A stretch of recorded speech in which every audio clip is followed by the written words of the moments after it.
Bom dia, pessoal. Tudo bem? Então, vamos iniciando a nossa aula de hoje. Depois o pessoal vai ingressando aqui na sequência também, tá? Pessoal, na aula anterior, que foi ministrada quase toda a totalidade pelo Bretas, vocês trabalharam com a questão da escola positiva, né? Sobretudo com a percepção de Cesare Lombroso a respeito do crime, perspectiva etiológica focada no indivíduo, da verificação, aferição de aspectos que são aspectos biopsíquicos de compreensão da criminalidade, colocando no indivíduo o foco do crime. Eu até preparei um material que eu ministrei essa mesma aula para a turma da noite, né? Depois eu vou disponibilizar também como um complemento para aqueles, evidentemente, que puderem assistir a aula, a aula da turma da noite, né? Trocar as aulas, vamos colocar assim. Vou colocar à disposição dos alunos da turma da noite a aula do Bretas e vou colocar à disposição de vocês a aula que preferir sobre a temática, o material, né, da escola positiva, alguns detalhes que vocês podem ir acompanhando por lá nessa aula que está gravada, que está disponível no YouTube, influência de Charles Darwin, então, todos aqueles aspectos que vocês já viram, só por uma leitura complementar ao que o Bretas falou, o homem criminoso, a mulher criminosa, o homo delinquente, a dona delinquente, né? Perspectiva ambrosiana a respeito da criminalidade, as características que eram levadas, os elementos característicos que eram considerados, levados em consideração pelo Lombroso, as perspectivas de pré-definição, o atavismo, a loucura moral, a epilepsia, na definição tanto do homem delinquente quanto da mulher delinquente. Na mulher delinquente ainda mais absurdo, o estudo do Lombroso, mais ainda recheado de preconceitos, de percepções a priorísticas, que acabou guiando as conclusões também absurdas a que ele chegou. Tá? Então tem tudo lá, a sociologia do crime, do Enrico Ferri, a valoração de fatores biológicos, cosmotelúricos, sociais, isso dentro da percepção do Ferri, o estudo do Rafael Garofalo e a proposição da neutralização, da eliminação do criminoso como elemento central de resolução a partir da pena. Então, todos aqueles absurdos que vocês analisaram a respeito da criminologia positiva na aula anterior, eu trabalhei e repassei da mesma forma com os alunos da noite. Vou deixar o material como complementação à disposição de vocês. Tá? A questão do Brasil, Nina Rodrigues, tem lá alguns detalhes de como a criminologia positiva ela teve os seus desdobramentos no Brasil a partir, sobretudo, dessa figura que é o Raimundo Nina Rodrigues. Então, lá naquele material, eu falo um pouco também da criminologia positiva com essas complementações. O Nina Rodrigues, só para vocês terem uma ideia, quando ele traz a criminologia positiva para o Brasil, ele também é médico, ele também é psiquiatra. Veja a similitude de local de fala com o Cesare Lombroso, e ele traz de uma maneira ainda mais absurda. Ele traz uma construção teórica extremamente racista. Ele escreve um artigo, para além desse livro seu, que é um dos principais, que é Os Africanos no Brasil, o Nina Rodrigues ele escreve um livro sobre mestiçagem, degenerescência e criminalidade no Brasil. O que ele faz? Ele pega a percepção lombrosiana, traz um mecanismo de preconceito, de aferição e características do crime, e ele desloca aqui no Brasil toda essa percepção de atavismo, de criminoso nato, para o negro e o mestiço. Então, veja o absurdo da construção teórica que depois vai influenciar por quase um século as percepções dos estudos criminológicos no Brasil. Então, eu falo um pouco lá do Nina Rodrigues, depois faço também algumas sugestões de leituras para a gente trabalhar. Eu estou aqui só revisando alguns aspectos da criminologia positiva para a gente relembrar. É aquela criminologia centrada no indivíduo. É a criminologia percebida a partir do indivíduo enquanto elemento dotado de uma patologia, por vezes um atavismo, uma loucura moral, uma condição mental como uma epilepsia, que o levam à prática criminosa. O Lombroso faz uma síntese de características desses indivíduos para dizer quem é o homem delinquente e para dizer quem é a mulher delinquente. Essa é a primeira percepção, a primeira análise por um viés, vamos colocar aqui entre aspas, científico da criminologia do fenômeno criminoso. E rompendo com as bases daquela escola clássica do direito penal, que tinha o crime enquanto um ente jurídico e não como uma decorrência do indivíduo. Então, o crime enquanto ente jurídico para Beccaria e Francesco Carrara deixa de ficar em evidência dentro das percepções da criminologia positiva. E ela acaba influenciando o nazismo, acaba influenciando um sem número de arbitrariedades e de absurdos, também as questões manicomiais no Brasil, porque ela é focada na percepção do louco, na percepção daquele que não pode, em tese, como diria Garofalo, conviver em sociedade, por isso dependeria de uma neutralização. Então, são, veja, na minha percepção, construções extremamente absurdas, aquelas ditadas pela criminologia positiva. E há preocupação, como disse para vocês também, com um retorno por um viés científico de um aprofundamento teórico que se conecte muito com aquelas percepções que são as percepções lombrosianas. E isso apresentei também rapidamente quando eu retornei em sala na aula passada, quando se estuda uma genética do crime. Né? E eu trouxe aqui esse breve editorial, e acho que joguei lá no AVA também para vocês o texto completo, deste médico, psiquiatra também, que é o Adrian Raine. O Adrian Raine, ele tem sido uma expressão do estudo da criminologia contemporânea, e ele faz uma análise não só genética, ele tem um foco de estudo que é o estudo de neurocriminologia. Né? Então, ele parte da neurocriminologia, mas ele também busca essas percepções que são percepções genéticas. Depois, quando a gente estiver estudando aspectos de psicologia, psicanálise e psiquiatria dentro de uma percepção criminológica, e eu quero dar um pulo aqui, um pequeno pulo, passando hoje as percepções sociológicas, justamente para a gente não misturar as coisas e tentar perceber os pontos de distinção com a teoria lombrosiana. Mas quando se fala numa genética do crime, quando se fala em estudar o cérebro do indivíduo para perceber e analisar potenciais criminosos, basicamente não há como se fazer uma dissociação absoluta com as teorias lombrosianas. E por isso que eu coloquei aqui em destaque.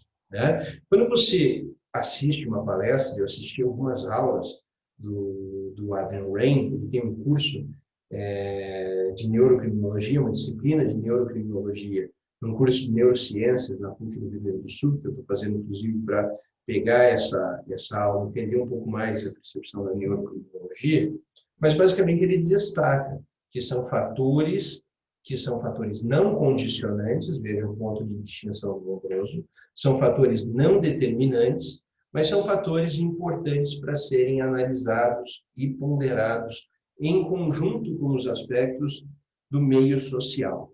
Tá? Por mais que ele faça essa advertência, o estudo como um todo me parece ser ainda um tanto quanto perigoso. Por que me parece ser um tanto quanto perigoso? Porque ele se aproxima demasiadamente daqueles estudos e das percepções lombrosianas. Com as novas tecnologias, com as novas formas de conhecimento, é evidente, mas partindo de uma mesma premissa, que o indivíduo ele pode ser criminoso, pode ser violento, pode ser agressivo, por condições que são condições genéticas ou patológicas. Se, lá no passado, no século XIX e no início do século XX, o Lombroso estudava o crânio, o Adrian Raine estuda lesões cerebrais. Né? Então, se lá o Lombroso não tinha os mecanismos científicos necessários para fazer uma avaliação do cérebro e fazia um estudo de crânio, aqui o Adrian Raine ele vai estudar a amígdala, ele vai estudar o lobo frontal, ele vai estudar a totalidade do cérebro, ele vai verificar lesões, malformações, né? Tumores e tudo aquilo que eventualmente cause um potencial de violência e de agressão. Se o Lombroso lá atrás olhava características físicas, o Adrian Raine estuda o DNA e as composições biológicas do indivíduo e a estrutura desse DNA para buscar identificar um gene ou uma ausência de gene, ou ausência de potencialidade de um determinado gene, ou a duplicação de um cromossomo para dizer que o indivíduo ele tem uma potencialidade criminosa a partir dessas características genéticas. É muito perigoso, né? E tem que ser visto com muita cautela para que não se repitam preconceitos, para que não se imponham tratamentos, para que não se busque reprimir alguém antes mesmo dessa pessoa agir. É aquilo que o Breta estava falando, a lobotomia do século passado pode ser o medicamento do momento atual, né? A lobotomia que deixa o sujeito em transe sem condição reativa pode ser o medicamento que transforma o indivíduo no nosso momento contemporâneo. Então, olhar para isso, conhecer, compreender, estudar, aprofundar é fundamental, né? Porque aí você compreende as minúcias. É um campo de estudo que não pode ser deixado de lado. Ele precisa ser compreendido e, se necessário, efetivamente criticado. Então, foi o ponto final da aula anterior. Quem quiser ver aquilo que eu falei, para além do que o Bretas falou, eu vou colocar depois, eu jogo lá no grupo, a aula da noite. Tá? Por quê?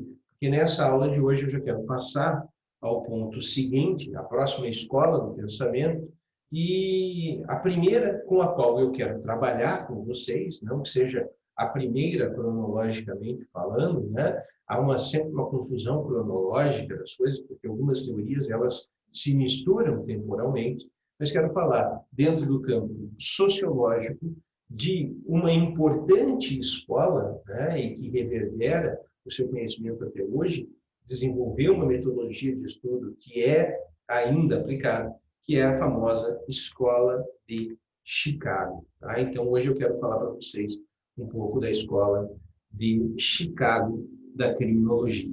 Essa escola, ela surge no finalzinho do século XIX, já início do século XX, em Chicago. E ela é financiada, é uma grande escola de sociologia em Chicago, na verdade, e ela é financiada pelo Rockefeller. Né? Vocês já devem ter ouvido do Rockefeller, talvez um dos maiores milionários, bilionários que já existiu no mundo, e principalmente ali no século XX. Né?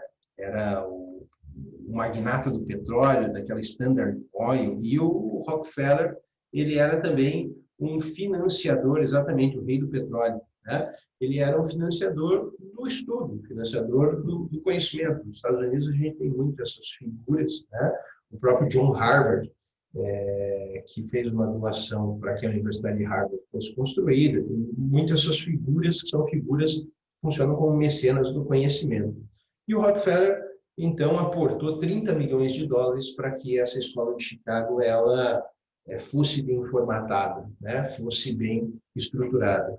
E nessa escola de Chicago pegaram os principais pensadores da sociologia daquele tempo, com muitos recursos, né? Pegavam os grandes professores, os grandes estudiosos, com salários muito altos e grande tempo de dedicação à pesquisa dentro dessas estruturas universitárias. E é por isso que a Escola de Chicago acabou se tornando um expoente de estudo da sociologia e também um expoente de estudo da criminologia. E aqui é uma virada social. Né? Se quando nós estudamos Lombroso, e há uma oposição de ideias entre uma e outra, evidentemente, são escolas que se opõem entre si, mas é uma virada sociológica. Enquanto Lombroso e os seus seguidores focavam no indivíduo e viam o crime enquanto uma patologia, por mais que Ferri tenha seguido um campo sociológico, por mais que Garofalo não tenha descuidado desse campo sociológico também, e que Lombroso não tenha negado em absoluto as influências do meio, todos colocavam como ponto central os aspectos, as características individuais, o crime enquanto patologia e a percepção de um conceito de atavismo, que dizia que era o indivíduo que poderia figurar como um criminoso nato por ter um defeito evolutivo. Então, essa percepção, ela é a prioristicamente, ela já é criticada pela Escola de Chicago, que vai dizer, eu tenho que olhar o meio no qual o indivíduo está inserido. Essa percepção, na sequência do desenvolvimento do estudo, da Escola de Chicago, ela vai ser nominada, pessoal, como Escola da Ecologia Criminal, né? Por mais que eu tenha colocado isso aqui, todo esse verde, não tem nada a ver com ecologia em si, com o meio ambiente, mas só para a gente relembrar. O que é ecologia? A ecologia é um estudo, tá? É o estudo da inter-relação dos seres com o meio no qual os seres estão inseridos, né? E a ecologia permite também o estudo do indivíduo inserido no seu meio, inserido no seu ecossistema, né? Aquele ecossistema. E o ser humano ele está inserido num ecossistema. E, basicamente, quando a gente vai pensar pela perspectiva da Escola de Chicago, e o local de seu estudo, que é Chicago, né, a cidade de Chicago, este meio, este ambiente de inserção, é um ambiente de inserção urbano. Nós temos a urbe, nós temos a cidade, o indivíduo inserido na cidade e como essa inserção, essa inter-relação do indivíduo na cidade pode permitir, pode viabilizar uma compreensão a respeito do crime. Né? De que forma a cidade, o meio, o ambiente, os aspectos ecológicos de inter-relação do indivíduo com o meio no qual eles estão inseridos permitem a percepção a respeito do crime. Então, essencialmente, esta é a ideia de Chicago, né? A percepção de uma ecologia criminal. Quando vocês ouvirem falar em Escola de Chicago, vocês vão saber que ela está conectada com a ideia de ecologia criminal e o foco de estudo é o urbano, é a cidade, é a urbe, ok? Este é o foco de estudo, portanto, da Escola de Chicago. E como que ela vai se contrapor, né, àquelas percepções que são as percepções de Cesare Lombroso? Quando eles começam a desenvolver os seus estudos, aquilo que se tinha enquanto científico, efetivamente, era a percepção lombrosiana. Eles não podem simplesmente superar um método por outro sem fazer contraposições. Né? E quando eles olham para dentro da estrutura de Chicago, eles vão ver que um dos grandes problemas, e depois a gente analisa a perspectiva dos problemas, um dos grandes problemas da cidade era a imigração e os bairros extremamente pobres em que estariam os imigrantes. E os bairros ali considerados mais violentos ou mais agressivos na Escola de Chicago, quando eles começam o desenvolvimento do seu estudo, era o bairro em que estavam os imigrantes poloneses. Tá? Isso faz com que dois sujeitos realizem uma pesquisa. Esses dois sujeitos estão aqui nominados, William Thomas e Florian Zaniek, eu não sei exatamente o nome dele, e que se ocupam dessa situação, em tentar entender por que especificamente os poloneses. E antes de fazer uma proposição a respeito da desorganização social, da falta de aparatos estatais nesses bairros em que viviam os poloneses em Chicago, antes de analisar as questões urbanas, esses dois estudiosos, eles vão até a Polônia e buscam fazer uma avaliação, que é uma avaliação partindo do pensamento e da perspectiva positiva. Eles pegam o raciocínio de Lombroso e vão querer fazer uma análise de hereditariedade. Ora, se o Lombroso estivesse certo, os pais, os avós, os bisavós, né, as pessoas que compunham aquela mesma família dos poloneses imigrantes, também revelariam um comportamento criminoso em suas origens. Eles vão até a Polônia, buscando realizar esse estudo, e são surpreendidos com a resposta. Não. Lá eles são simplesmente camponeses que trabalham, se dedicam e são muito bem vistos no ambiente social. Nada de crime, né? Nada de perspectiva de delinquência. E Thomas e Zaniek voltam e relatam isso nesse livro, né? Que é o imigrante polonês na Europa e na América, contrapondo aquelas afirmações que eram as afirmações da escola antropológica do Cesare Lombroso. Veja como isso é interessante e um importante passo para a ruptura com o paradigma biopsíquico de Cesare Lombroso e o início da análise dos aspectos que são os aspectos sociais. Ora, se não é algo pessoal, não é algo patológico, não é algo atávico do indivíduo, eu preciso saber por que esses imigrantes, quando estão na América, né, inseridos dentro dessa cidade de Chicago, eles se voltam à prática criminosa. E o estudo, portanto, ele acaba sendo mais amplo. Né? E por que Chicago? Chicago tem uma série de peculiaridades. Né?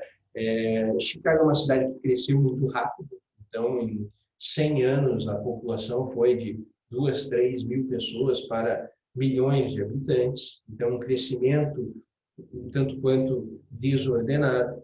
Chicago se tornou um polo dentro dos Estados Unidos, recebendo muitos imigrantes de várias nacionalidades distintas, e Chicago tinha espaços extremamente ricos e espaços extremamente pobres dentro da sua estrutura urbana.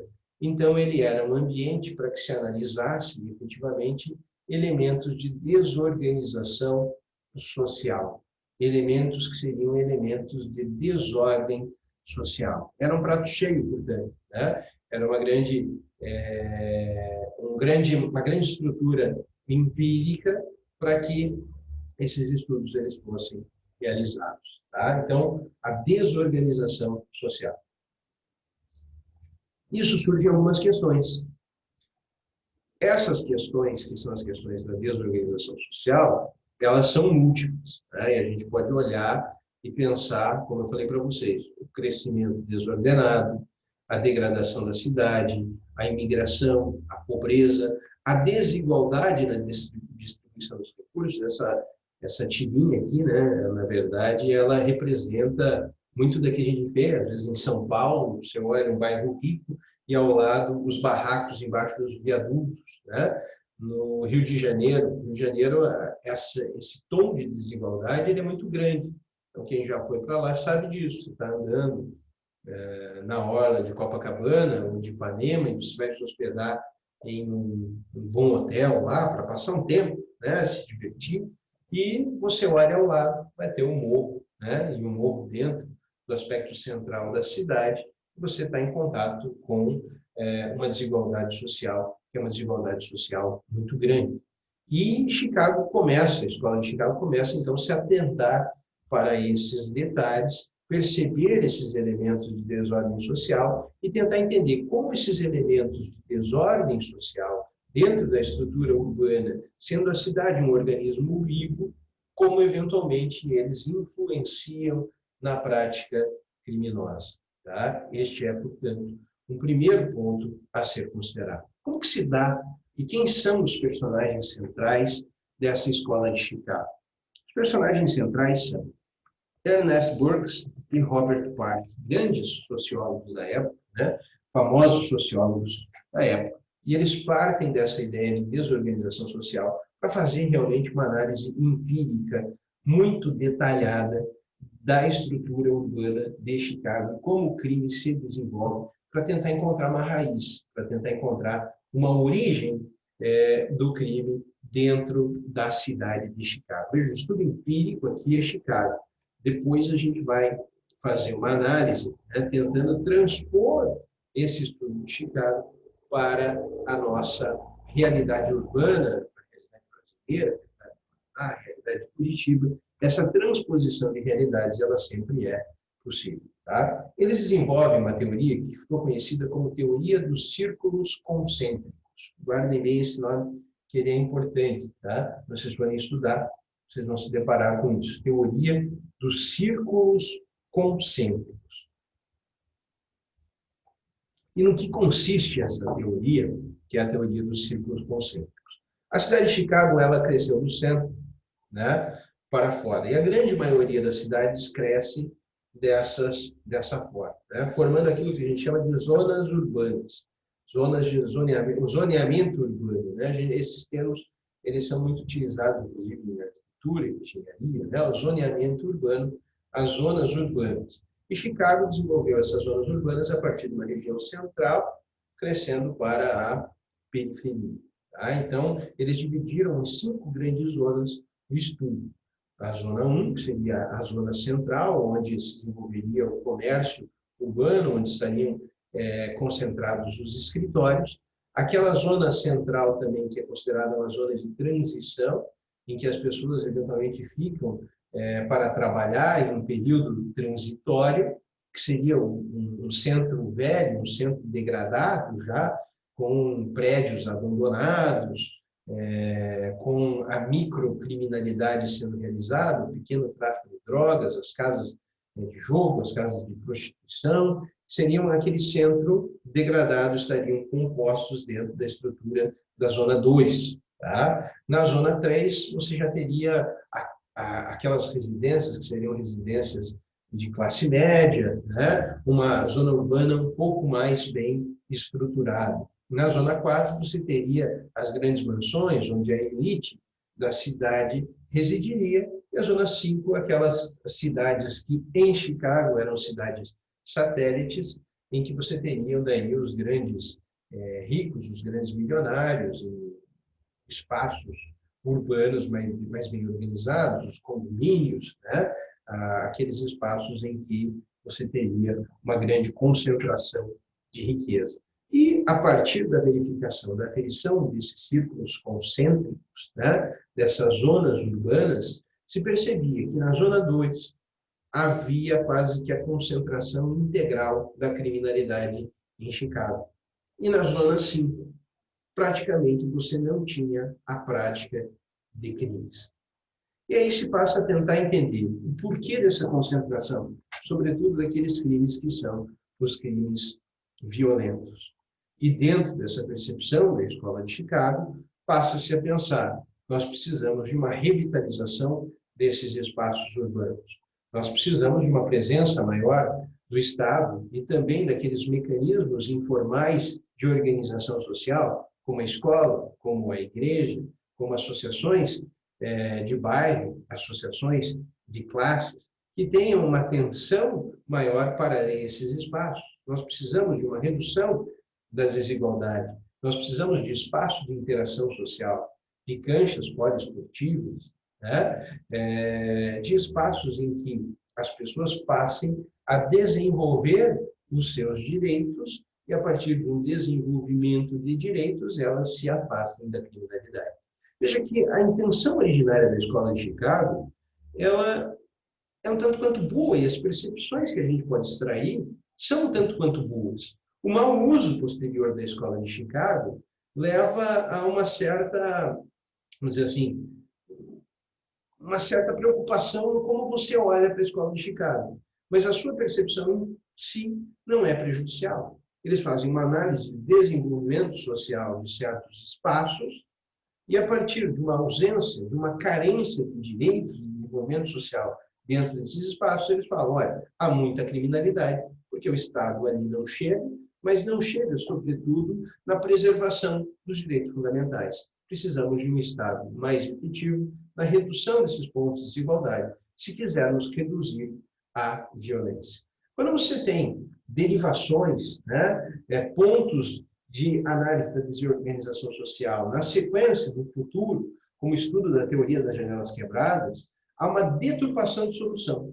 Enquanto na origem da Escola de Chicago se buscava um Estado mais efetivo na promoção de direitos, quando você pega derivações como a teoria das janelas quebradas, que depois a gente vai ver na sequência, eles deturpam um pouco os ideais dessa Escola de Chicago e buscam a solução pelo caminho repressivo, pelo caminho policialesco, né? Pelo caminho de centralização da polícia nesses espaços de desorganização social. Então, são soluções distintas, soluções possíveis, mas soluções distintas a partir da Escola de Chicago. Aqui na sequência, eu boto alguma dessas proposições originárias, né, da Escola de Chicago. A principal trazida por Burgess e Park é a seguinte, olha, você não vai mudar nada, você não vai transformar nada, você não vai lidar bem com a criminalidade se você não trabalhar com a mudança de condições sociais e econômicas. E não imediatas, mas para aquelas crianças e adolescentes que residem naqueles espaços. Quando você traz mais condições, quando você traz escolaridade, quando você traz uma maior condição de saúde, de moradia, de integração familiar, de prática esportiva, você vai, então, trabalhar num ponto central que vai melhorar aquele espaço urbano, que vai reduzir os aspectos de degradação. Então, qualquer mudança é uma mudança que tem que passar pela uma mudança de igualização das condições sociais e econômicas. Tá? Para além disso, as proposições vão no seguinte sentido: incentivam o fortalecimento das instituições locais, escola, igreja, associação de bairro, como eu falei para vocês, né? Você montar grupos de escoteiro, em determinado momento eles falam isso, porque você está trazendo imigrantes que muitas vezes antes viviam como camponeses, que agora estão, vamos dizer assim, engolidos pela estrutura urbana, sem um contato com a natureza. Você tem que permitir isso, né? Imagina o sujeito num centro degradado, num centro destruído, não tem nada, só tem prédio, e prédio sem um contato com a natureza, você tem que mesclar. Estão trabalhando aqui com algumas possibilidades. Criação de comitês e entidades de bairro, para que o sujeito se sinta mais representado, para que ele tenha um representante mais próximo dele, para que ele tenha alguém que grite por seus direitos, né? Melhoria da infraestrutura e das moradias, então investir na infraestrutura, criação de praças, a criação de centros de lazer, né? Chicago vai influenciar muito na construção de estruturas urbanas até hoje. A escola de Chicago ela tem toda uma reverberação na forma como a gente vê a cidade, na forma como nós vemos os centros que são os centros urbanos. E o espaço para o desenvolvimento de atividades comunitárias. Essas eram algumas proposições da Escola de Chicago. Tá? Pessoal, a partir dessas proposições, pergunto antes de seguir adiante. É um método, né? É uma metodologia. É uma metodologia em que você faz um estudo por bairros, você verifica a estrutura urbana, você encontra elementos que são elementos influenciadores do crime em determinados bairros. É um estudo, portanto, que ainda estamos falando de um estudo etiológico, porque está procurando quais são as razões do crime. A escola de Chicago não é uma escola crítica, ela, evidentemente, é uma escola etiológica. Ela quer saber o porquê do crime e trabalhar com proposições redutoras. Lá na frente, quando estudarmos criminologia crítica, vamos ver que esse estudo de criminologia crítica é diferente, né? Não é igual. A criminologia crítica parte de outra perspectiva, ela tenta entender o porquê da criminalização. A criminologia crítica olharia para essa situação e diria o seguinte: olha, eu não quero saber desses preconceitos sobre as pessoas que residem naqueles bairros. Elas são pessoas que lá estão porque elas são criminalizadas, porque são jogadas e relegadas naqueles espaços públicos e deixadas de lado sem a garantia de direitos. E elas são criminalizadas e não deveriam ser. Há um processo de criminalização. Percebe que a postura da criminologia crítica é uma postura diferente da postura etiológica da Escola de Chicago. Mas, inegavelmente, Chicago traz uma importante metodologia de estudo, uma metodologia de análise, uma análise da urbe, uma análise da cidade, para verificação de como o crime, enquanto colocado dentro de um organismo vivo, que é a cidade, enquanto o crime se desenvolve. A questão aqui possa, e talvez até sugira na sequência, estou ainda pensando um trabalhinho correlacionado para vocês, mas a questão é, se eu fosse aplicar a metodologia da Escola de Chicago na cidade de Curitiba, eu conseguiria estabelecer certos resultados, certas percepções, bairros degradados em que há uma maior criminalidade, o que falta nesses bairros, o que sobra em outros. A questão aqui é, como é que a gente pode trabalhar a Escola de Chicago com a nossa cidade? Em São Paulo já tem inúmeros estudos nesse sentido. Rio de Janeiro também, evidentemente. Mas e aqui? Como? De que forma? A Carolina coloca, sim, né? O que eu poderia analisar? O que eu poderia falar dentro dessa percepção da Escola de Chicago sobre o nosso município? O que vocês acham? Lembra do Tropa de Elite? Lembra? A maioria aqui acho que assistiu o Tropa de Elite. Lembra que uma hora, acho que morre um sujeito numa praia, alguma coisa assim, ou eles encontram um corpo desovado numa praia, né? E aí chega na delegacia, eu não lembro exatamente quem é o personagem que fala, mas que ele fala, ó, morte no mar é afogamento. Por que ele fala que morte no mar é afogamento? Porque existe um mapeamento do crime dentro da cidade, né? E ele não quer que aquela morte seja um componente das estatísticas do seu bairro, para que não se diga o seguinte: nesse bairro a polícia é menos efetiva porque existe um maior número de homicídios. E aí, dentro desse mapa do crime, eles veem situações em que o pessoal pega e joga um corpo que encontraram num bairro em outro, né? Só a loucura da coisa vai mais ou menos nesse sentido. Mas o que eu quero extrair disso? Essa ideia de um mapeamento do crime, né? É possível fazer? Como que você faz? Como que se tem uma análise estatística? Basicamente, isso é Chicago, né? E aí, pessoal? Dúvidas, considerações, análises que sejam centradas nessa perspectiva de estudo? Bom dia, professor. Bom dia, Sidney. Como é que tá? Tranquilão? Melhorou do braço? Uma talinha agora. Tá quase. Maravilha. Quase. Professor, o senhor falou do mapeamento. Esse mapeamento ele é feito em Curitiba, sim, há muito tempo.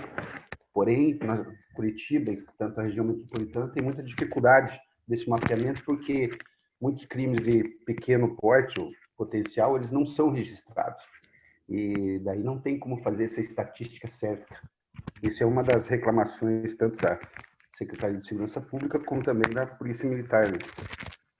Então, em Curitiba, esse mapeamento feito por estatística, ele praticamente fica zerado, porque as pessoas não vão na delegacia para registrar pequenos furtos, coisas pequenas, celular, carteira, essas coisas. Até porque você vai lá, você tem que identificar o indivíduo.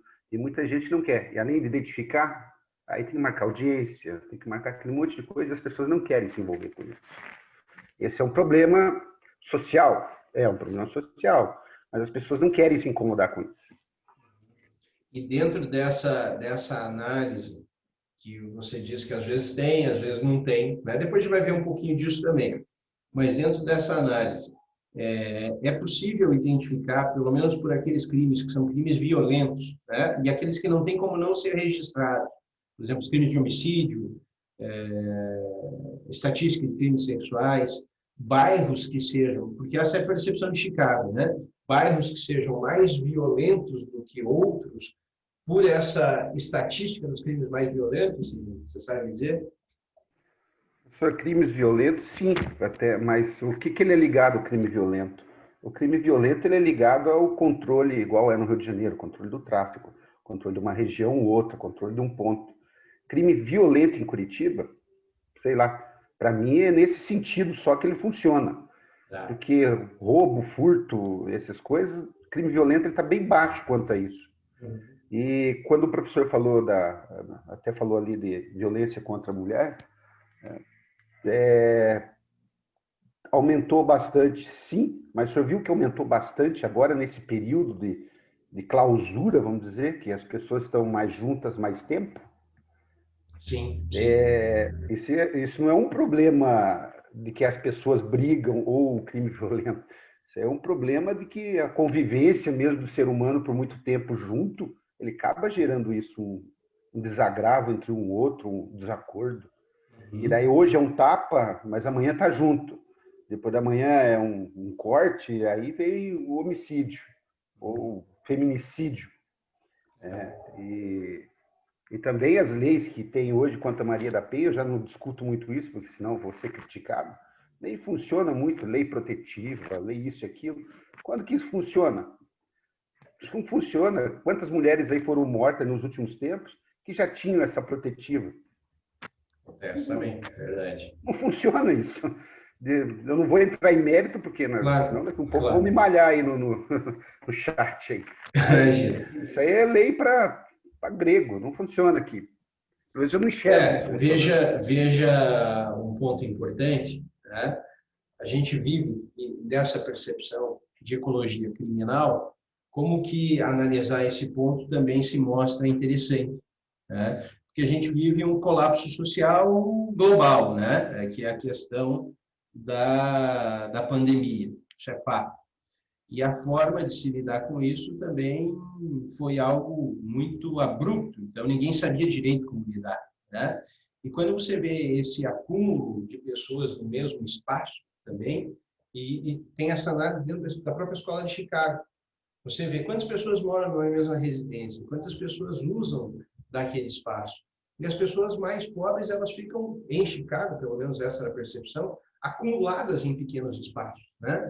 Muitas crianças, muitas pessoas acumuladas no mesmo espaço. E esse acúmulo de pessoas no mesmo espaço geravam tensões familiares e crimes dentro do próprio lar, né? Do próprio ambiente familiar. Então, essa ideia de desordem, de desagregação, ela vai gerando problemas que muitas vezes são problemas invisíveis. Quando a gente olha para essa obrigatoriedade das pessoas concentradas no mesmo espaço, a gente percebe isso quase que de uma forma global para todo mundo, né? Mas, claro, quando você for reunir 15 pessoas dentro de um espaço de 30 metros quadrados, é diferente de você reunir 3 pessoas numa casa de 1.000 metros quadrados, né? As tensões são maiores ou menores. E aí o estudo da pobreza, dentro da percepção da Escola de Chicago, também se torna importante por essa conexão que você faz. Né? Até porque, veja, presídio e mini presídio e delegacia, o espaço é para 5, tem 30. Exato. E esse círculo que o professor mostrou agora, começa ali num pequeno espaço, aí ele vai aumentando. Quando o espaço é maior, lógico que não vai ter problema, você não vai ter convivência com outras pessoas, você vai conviver praticamente entre os seus. Sim. Sei lá, sim. Pela regra que a gente viu aqui, e pelo que o professor falou, clareou bem a mente, dá para ver que muita gente no lugar só não vai ficar bom isso. Claro, claro. E são vários e vários elementos, né? Claro que quando você vai estudar Chicago, né, no início do século XX, é diferente de você querer estudar qualquer outra cidade contemporânea com as modificações tecnológicas, com as modificações dos transportes, né? A sociedade ela vai se transformando. Como eu disse, Chicago trouxe uma importante metodologia de análise, mas essa metodologia de análise, evidentemente, ela vai ter que ser adaptada, tá certo? Se eu quero estudar São Paulo, eu vou ter que estudar São Paulo por múltiplas perspectivas. Se eu quero estudar Rio de Janeiro, eu vou ter que estudar Rio de Janeiro por múltiplas perspectivas. Se eu pegar, por exemplo, Rio de Janeiro e Curitiba, eu vou ver que os ambientes em que há uma centralização urbana de crime é diferente. Né? Por quê? Porque se eu pego o Rio de Janeiro, há uma grande divisão de espaços centrais entre comunidades que são comunidades extremamente carentes, né? E grupos que são grupos com muito dinheiro, com muita condição econômica, dividindo o mesmo espaço. Isso acontece por quê? Na formação da cidade do Rio de Janeiro tem ali as condições naturais específicas, né? E tem os morros no entorno. Quando a cidade do Rio de Janeiro ela começa a se desenvolver, ela começa a ser construída, aquelas pessoas que trabalhavam na construção das grandes casas, dos centros comerciais, dos prédios públicos, não convinha que elas se deslocassem para as regiões metropolitanas. Né? Não faria sentido. Seria um custo extremamente alto. O que elas fizeram? Elas foram construindo desordenadamente os morros que ficavam no entorno. Né? É por isso que as grandes comunidades elas começam a se formar já na construção da cidade do Rio de Janeiro, na estruturação. Quando a cidade cresce, mas ela cresce também para cima e vai para cima do morro. Então, os elementos de desordem estão ali no entorno. Quando a gente pensa na cidade de Curitiba, por mais que haja um nível de criminalidade alto hoje na região central, né, mas as regiões periféricas, né, as cidades que seriam cidades satélites, aquelas que compõem a região metropolitana, cidades de deslocamento, aquilo que a gente chama de cidades dormitórios, né, que as pessoas dormem por ter um custo menor para virem ao trabalho, isso difere muito da percepção da Escola de Chicago no início do século XX e também da formação estrutural do Rio de Janeiro. Então, quando a gente for olhar para a realidade de uma cidade como Curitiba, para uma cidade no interior, é diferente, né? Porque cada uma funciona como um organismo, como um ambiente ecológico, como um centro distinto do outro. Tá bom? Então, tudo isso é muito importante, né? A percepção ela tem que ser mapeada. Se eu for aplicar a metodologia de Chicago, eu vou ter que fazer uma análise muito detida, né? E com as peculiaridades daquela cidade em específico. Eu trouxe 2 dados aqui para vocês sobre Curitiba, alguns aspectos importantes.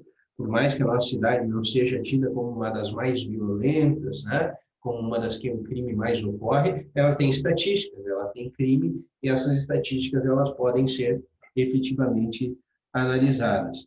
Olha só que interessante, eu trouxe aqui um dado, né, de 2008, no primeiro quadrante aqui, quando a gente fala de um mapa da violência, né, e eu trouxe um que é de 2016.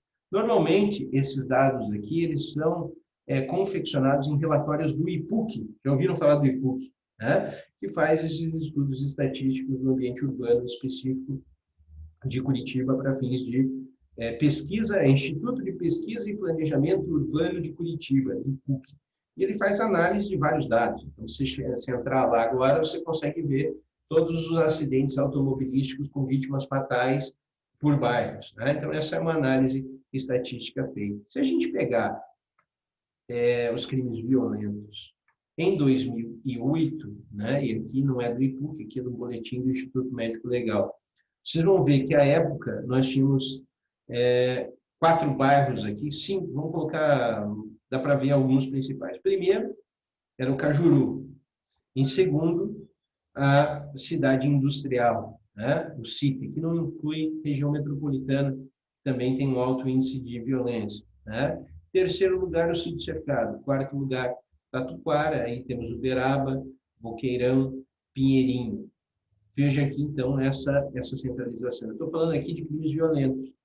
Se você for pegar os crimes de furtos e roubos, os crimes patrimoniais, eu não trouxe essa estatística aqui, mas a concentração se dá nos bairros centrais, né? Sobretudo São Francisco e Batel. E por que isso acontece?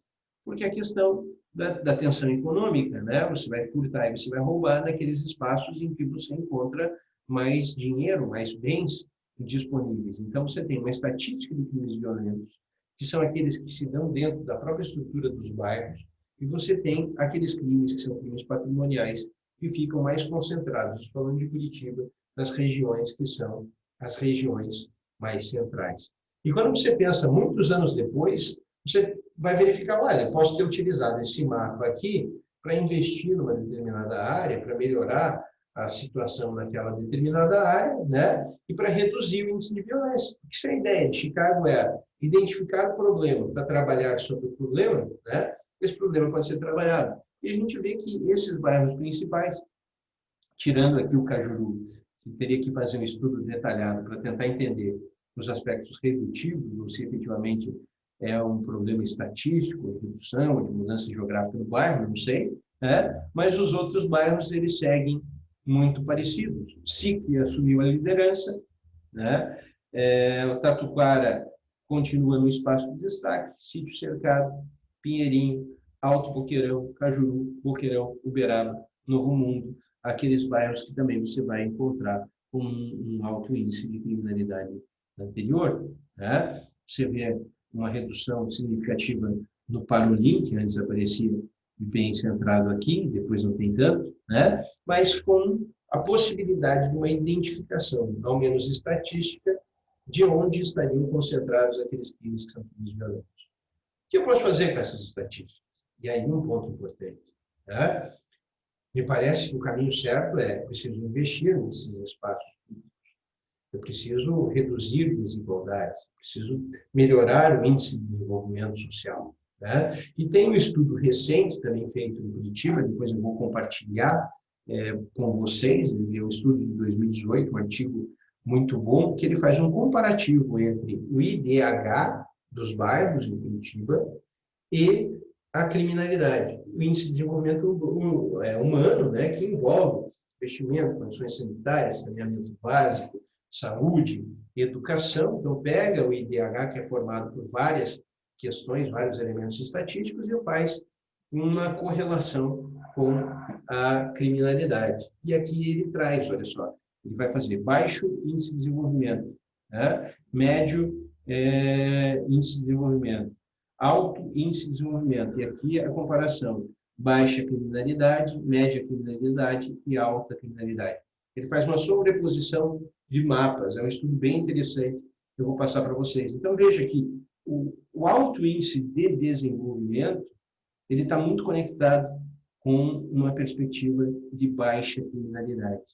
E quando você vai modificando isso, trabalhando com a média criminalidade e a alta criminalidade, veja que nos espaços de alto IDC não tem índices de alta criminalidade.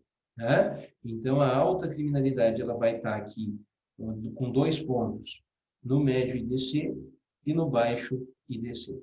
Veja, isso está certo? Não está certo? Né?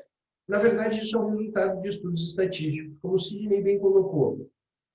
Esses dados, essas informações, jamais estarão plenamente corretos. Concorda? Por quê? Porque existe a subnotificação, existe a cifra oculta da criminalidade, aqueles crimes que nunca são noticiados. Então, quando você faz um trabalho estatístico, você está limitado pelo método. Isso é fato. Tá? Mas, se eu for utilizar esse método para trabalhar com proposições que sejam proposições democráticas, menos seletivas da incidência penal, de investimento do dinheiro público, de participação mais efetiva do Estado, no uso de mecanismos informais, de redução dessa desigualdade ou de sensação de abandono urbano, me parece que fazer a pesquisa, realizar a pesquisa, utilizar a metodologia da Escola de Chicago se mostra pertinente.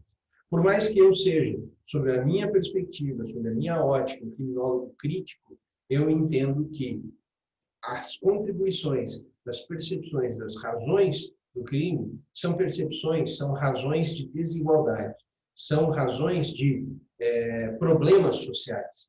O crime não está centrado naquele espaço porque as pessoas querem, porque elas são degradadas, porque elas escolhem ser mendigos, porque elas escolhem pedir dinheiro na rua, porque elas são violentas por natureza. Não, de forma alguma. Né? Esses bairros, esses espaços estão degradados porque lá não chegam os direitos fundamentais. Essa é uma percepção conectiva desta etiologia de Chicago, com estudos que podem ser guiados também pela criminologia crítica. Né? Não posso, então, deixar de lado, não posso desconhecer, fingir que teorias como essas não têm a sua importância e a sua relevância histórica. Né? Mas sempre preocupado com o seguinte, como que esses dados são utilizados? E por que disso?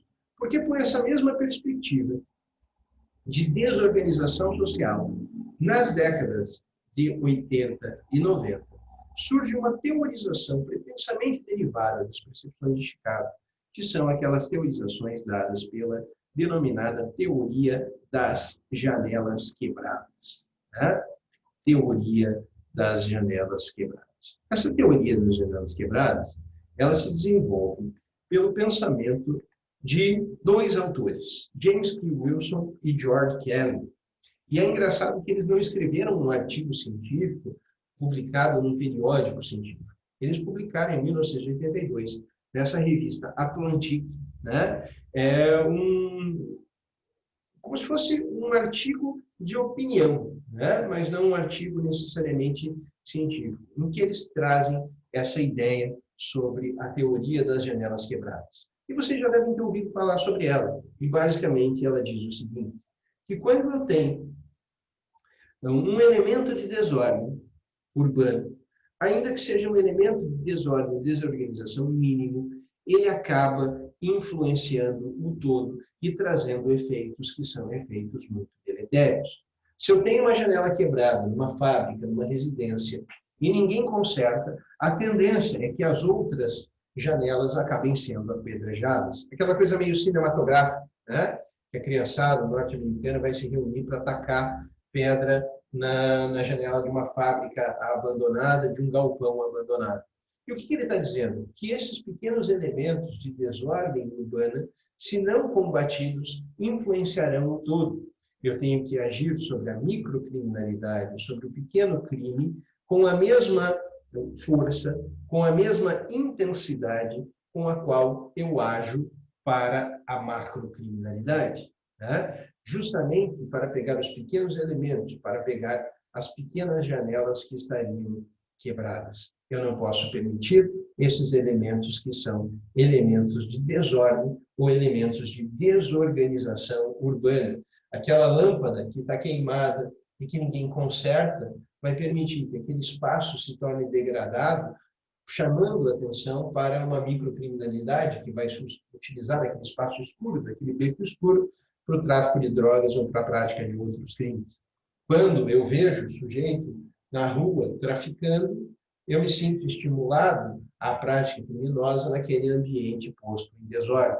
E, por isso, um combate efetivo para que o Estado dê um recado mostrando que nada será tolerado. Então, essa é a perspectiva da teoria das janelas quebradas do James Q. Wilson e do George Cannon. A grande crítica que surge já de início é a seguinte: quais seriam os elementos científicos comprobatórios disso? De que forma você testaria essa hipótese de uma maneira científica? Quais são os elementos pré-científicos?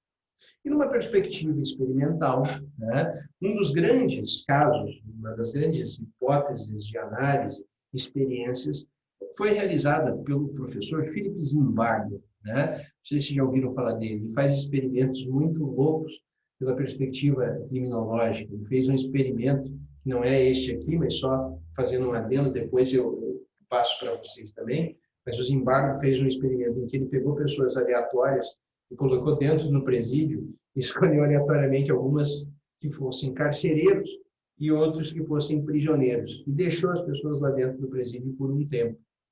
E elas eram para se comportar como se fossem carcereiros e como se fossem prisioneiros.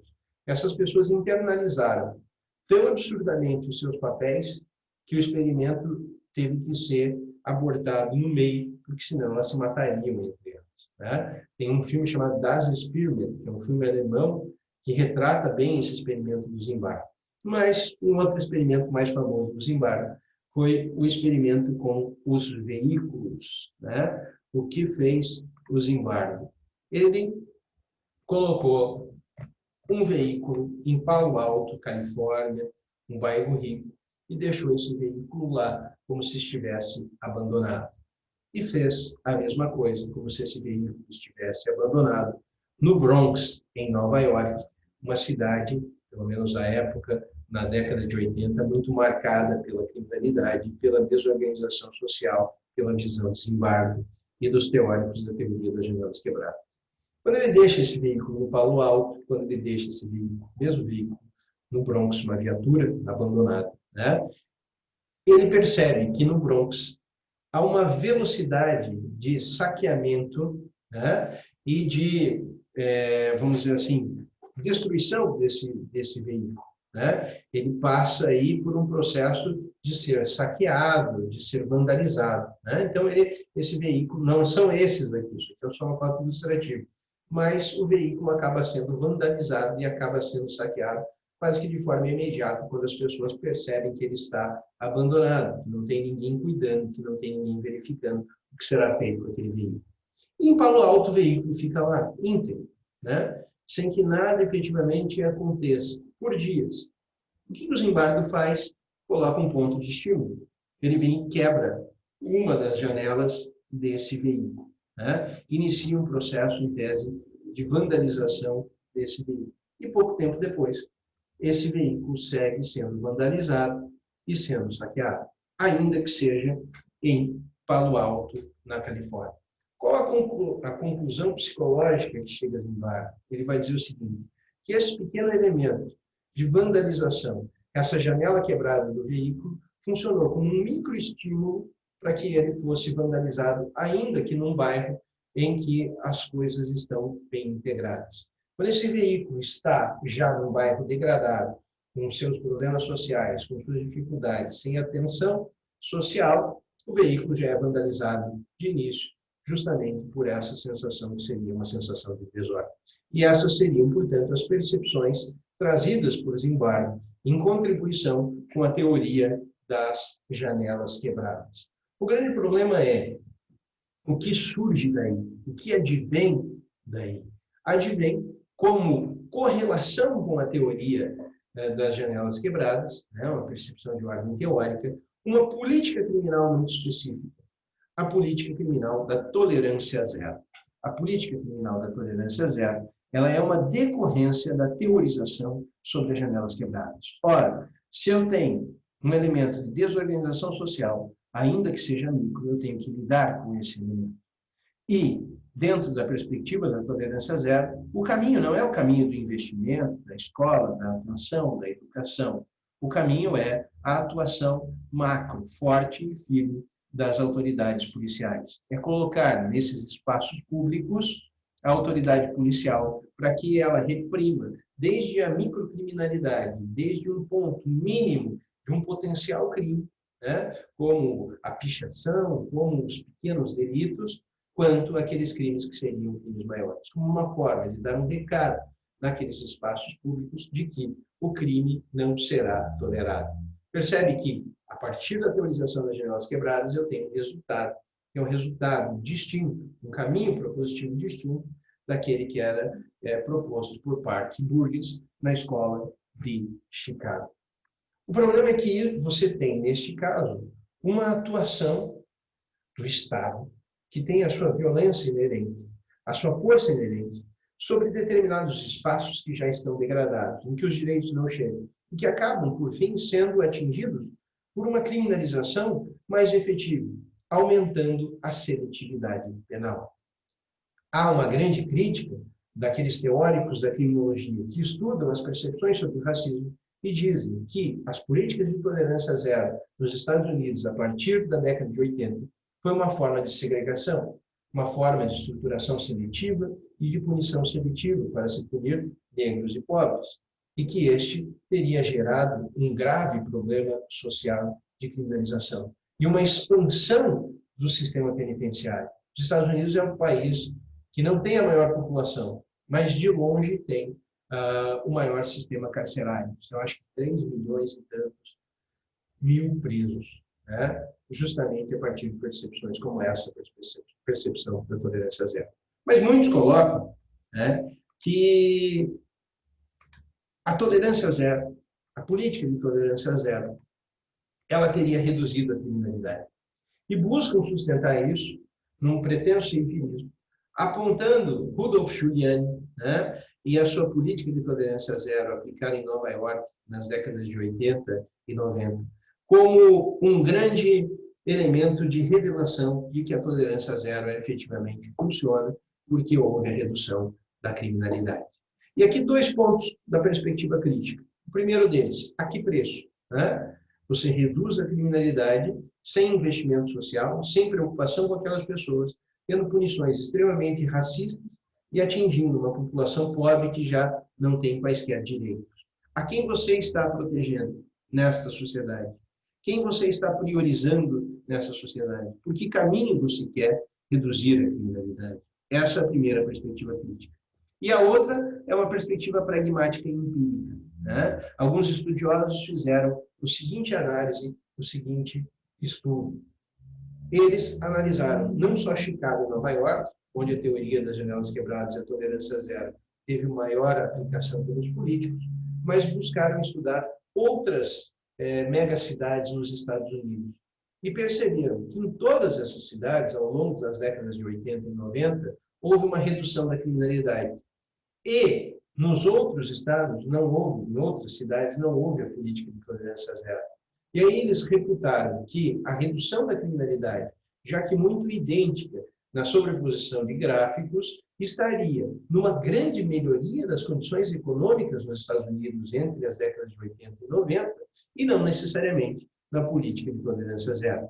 Que o resultado seria um resultado macro e não um resultado micro daquelas sociedades em específico, daquelas cidades em específico. Então, existem essas 2 contestações aos resultados aparentemente positivos da aplicação da teoria das janelas quebradas. Veja, tudo isso a gente precisa conhecer, a gente precisa debater, a gente precisa entender. Né? Eu estou passando para vocês as ideias.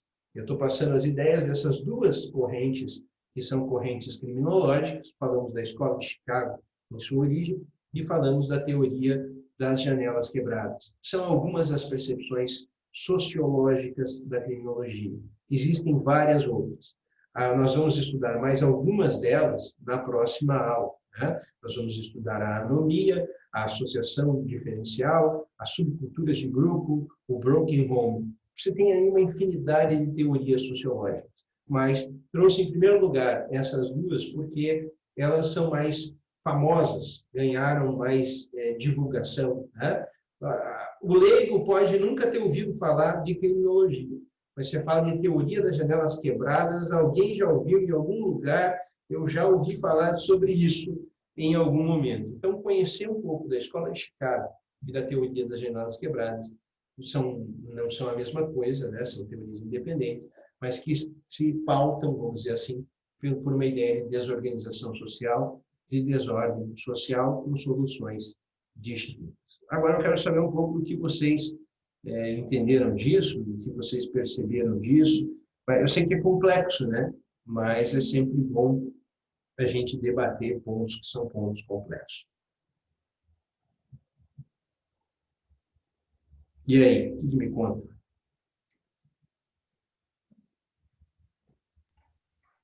O estudo estava no caminho certo.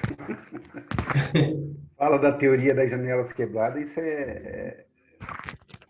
fica muito claro que o estudo, como foi feito, e a pesquisa, ela mostra que basta um empurrãozinho para ele mudar de bonzinho para ruim. Ou a oportunidade faz o ladrão, que é a oportunidade da janela, fica no lugar da janela do carro, fica o carro um tempo, se não está quebrada a janela, ninguém faz nada.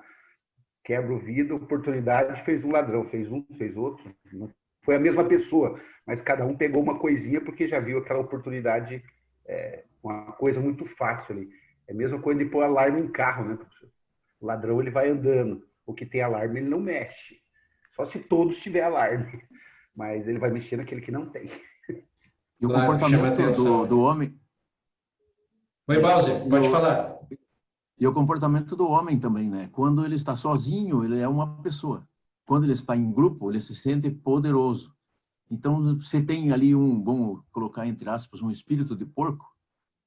Vamos quebrar essa janela? Aí todo mundo vai junto.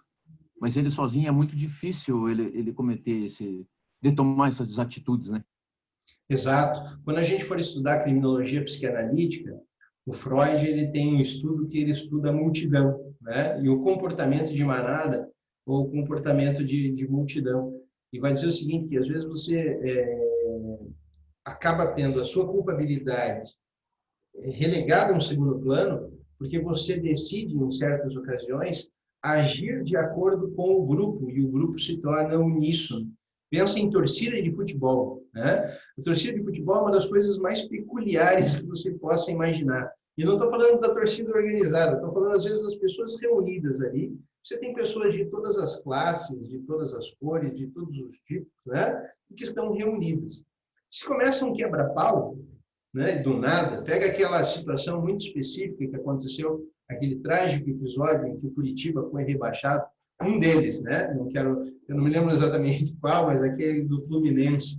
Os caras entraram e pessoas de vários tipos, quebrando tudo, né? O sujeito nunca tinha feito nada de errado da vida, estava no meio do campo, com uma placa de metal na mão, batendo nas outras pessoas. Esse comportamento coletivo, esse inconsciente coletivo, o Freud ele trabalha bem, bem colocado, Bowser. Mostrando, a gente estava falando de escola de Chicago, a gente já está falando de Freud, né? Já está falando de psicologia da multidão. Porque é errado quando se quer centrar a criminologia e o aspecto perceptivo, a etiologia, num campo único do conhecimento. Esse me parece ser o ponto errado, né? As pessoas querem fazer isolamentos teóricos, quando todos os elementos podem ser importantes para explicar situações que são situações diversas. Mas é isso aí, Paulo. Obrigado pela proposição. Aí a gente já falou um pouco de psicanálise hoje também. A Adriane Professor, coloca aqui ao lado. É quem? é o Cassiano. Ô, Cassiano, como é que você está? Tudo jóia, professor? Beleza. Então, é até interessante essa situação das janelas quebradas, que quando ela, mesmo sendo colocada em um local, uma população mais pobre, né, ou uma população mais rica, isso vai acontecer. Isso. Independente é o local que está, se estiver abandonado ali, começou uma pedra na janela, começou uma pichação, independente do local que for feita essa experiência, ela vai acontecer. Então, essa que também é um ponto interessante, né? Uhum. Não importa a classe social que esteja feita essa experiência, né? Ela vai acontecer. Esse aqui é um ponto que eu queria colocar. Sim, que daí é o ponto da desorganização urbana, né? Você vive ali tudo desestruturado, prédios abandonados, né? Pessoa Isso, comercializando droga na rua, aquilo vai estimular as pessoas que estão no seu entorno. Essa é a percepção das janelas quebradas. A grande questão isso, aqui, que a gente pega um pouco da Escola de Chicago, pega um pouco das janelas quebradas, é como que você trabalha com proposições a partir daquilo que você compreende, né? Então, veja, eu posso pegar, por exemplo, e dizer, olha, neurocriminologia, e tem um problema, o crime se relaciona com aspectos cerebrais ou genéticos. Uma coisa é eu chegar e dizer o seguinte, vamos pegar como o Adrian Rain, eu tenho que ter uma atenção para essas pessoas e ver como ela se realiza no ambiente social. Eu tenho que ter uma atenção maior para não ter um estímulo ao desenvolvimento de tendências violentas. Isso é uma coisa, concorda? Outra coisa é eu pegar o Rafael Garofalo e falar, não, isso aí é criminoso nato, tem que matar, tem que eliminar, tem que botar no hospício, tem que lobotomizar. O problema são as soluções e não a percepção. Às vezes você pega uma percepção e trabalha com soluções que são absurdas, preconceituosas, racistas, que não são boas no ambiente democrático. Mesma coisa a Escola de Chicago. Eu posso pegar e trabalhar com elementos de desordem social e dizer, e mesmo a teoria das janelas quebradas, olha, isso é um problema. Vamos trabalhar de que forma? Com a urbanização, investimento do Estado, presença mais marcante do Estado, das comunidades, daqueles campos de solução informal, é uma coisa. O grande problema é qual a solução da política de tolerância zero. Não vou trabalhar com nenhum desses mecanismos. Vamos chegar lá massivo e atuar especificamente na criminalidade. Então, são pontos, percebe? Não estou dizendo não tem que ter repressão, não é isso. Estou dizendo que as soluções são múltiplas e, por vezes, eu vou ter outras soluções que são muito melhores e muito mais adequadas do que uma política de tolerância zero, entendeu? Mas essa entendi. tolerância zero, ela funcionou durante um bom tempo, né? Esse que é Ela o deu ponto, resultado. né? Esse que é aquele ponto que os críticos trabalham por duas perspectivas, né? Resultados aconteceram? Sim. Né? Foram resultados tidos como proveitosos? Sim. E Rudolf Giuliani foi, então, fazendo carreira política em cima disso. Se tornou mundialmente famoso o Rudolf Giuliani pela política de tolerância zero. Então, tiveram resultados? Tiveram, né? Como redução da criminalidade. Os críticos, eles partem de três, eu falei de duas, mas são de três perspectivas. Dizem a que preço esses resultados aconteceram, né? Que aconteceram pelo hiperencarceramento das populações mais pobres, nas quais não se precisou investir, e aí você trabalha criando um novo problema, e um problema que você vai enfrentar lá na frente, de acordo com esse hiperencarceramento. Os críticos, eles também dizem o seguinte, que esses dados, eles são falsos. Por quê? Porque se eles forem comparados com de outras cidades que não utilizaram a política de tolerância zero, elas também tiveram redução da criminalidade na mesma proporção, né? E por qual razão? Desenvolvimento econômico durante esse período, entende? E investimento na urbanização de áreas degradadas. E aí eles vão dizer, tudo bem, eu poderia ter chego a esses mesmos resultados por outros caminhos, entende? E também o terceiro é que aquela criminalidade que era micro, sobretudo no tráfico de drogas, em que se usavam por mecanismos de ruas, encontraram outros espaços de desenvolvimento. Por quê? Porque o tráfico ampliou. E o tráfico não diminuiu, mas eles encontraram outras formas de levar o tráfico de droga adiante. Então, essas são as três críticas aos dados, aos resultados da tolerância zero em decorrência da teoria das janelas quebradas. Claro que a gente vai saber, vai pensar como interpretar. Enquanto eu posso interpretar por uma perspectiva mais crítica, você pode interpretar por uma perspectiva de, vamos dizer, entender por bem ou como positivos, efetivamente, os resultados. Cassiano ia falar? O problema da tolerância zero, né, professor, é que muita gente inocente acabou pagando também, né? Sim, sim. Essa que foi o problema Exato. maior do Tolerância Zero, né? Exato. Mas, assim, foi eficiente? Foi. Deu muito resultado? Deu. Mas a que preço, né? É igual o Exato. professor falou aí, a que Que é preço um dos pontos Isso, críticos, né? Que a isso. criminologia crítica depois vai entrar batendo. Algumas questões aqui ao lado, eu já passei do horário, mas quem puder ficar, a gente vai respondendo. Corre quando acontece acidentes na estrada e saqueiam os produtos. Mesma coisa, né? O cara nunca fez nada de errado na vida, viu? Uns engradados de cerveja virados na estrada, vai todo mundo e pega. É o frango vivo, aquela coisa que você vê. Tem vídeos, muitos vídeos no YouTube do pessoal com saqueamento. Você vê aquilo lá. Você não vai pegar um caminhão que está estacionado e vai saquear o caminhão estacionado, concorda comigo? Mas as pessoas parecem que enlouquecem quando vem um caminhão virado e saqueio. É uma loucura, né? É algo de fazer um estudo sobre isso para entender o porquê desse tipo de comportamento, né? O Lucas fala, o poder das influências e situações, até porque isso todo mundo faz, porque eu não irei. Isso aqui, Lucas, pô, a gente vai estudar bastante isso na teoria da associação diferencial, tá? A associação diferencial trabalha muito com essa perspectiva. E aí as conexões teóricas importantes, tá bom? O Thiago fala, se tiver fácil, acho que fácil para agir, né? Ali para realizar o comportamento, acho que é isso, né? A Adriane, interessante perceber como a desordem urbana pode influenciar o sentido do ser humano, meio que indiretamente, no aspecto visual, exatamente. O sentimento de impunidade, né? Se você vê a repressão ou não vê acontecendo, você tende a ter um comportamento de estímulo. Essa é a perspectiva da teoria das janelas quebradas. Aqui, como eu disse, é um norte, né? É um início, é um primeiro momento de diálogo e contato com essas construções teóricas. Eu estou desenvolvendo duas possibilidades de trabalhos para o bimestre. Semana que vem a gente vai falar um pouco disso. Quem quiser fazer uma possibilidade, faz uma. Quem quiser fazer outra, faz outra. Eu só queria fazer uma pergunta para vocês irem pensando. Eu preciso de uma resposta que seja uníssona até a próxima aula. Vocês querem trabalho e prova ou vocês querem só trabalho? É para vocês pensarem, né? Debatam entre vocês, criem um comitê de discussão e debate, daí vocês me dizem. Eu estou dando essa opção, né? Trabalho mais prova ou só trabalho? Os trabalhos vão ser trabalho individuais? Seria alguma coisa de simulado, professor? Oi? O trabalho seria alguma coisa de simulado, daí só?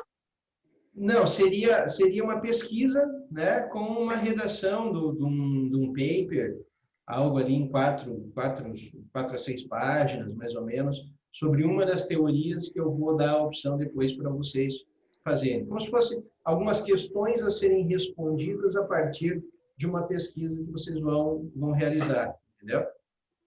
Uhum. Depende, é ótimo. Vamos fazer o seguinte, então eu trago a ideia de trabalho para que vocês conheçam com maior precisão qual é a ideia, e aí depois a gente vota se terá também prova ou não, tá bom? Exatamente, trabalho e prova versus trabalho. Valeu, pessoal? Por hoje é só. Valeu. Abraço. Valeu, obrigado, Até bom mais. dia. Bom dia, Bom dia. bom dia. Tchau, tchau.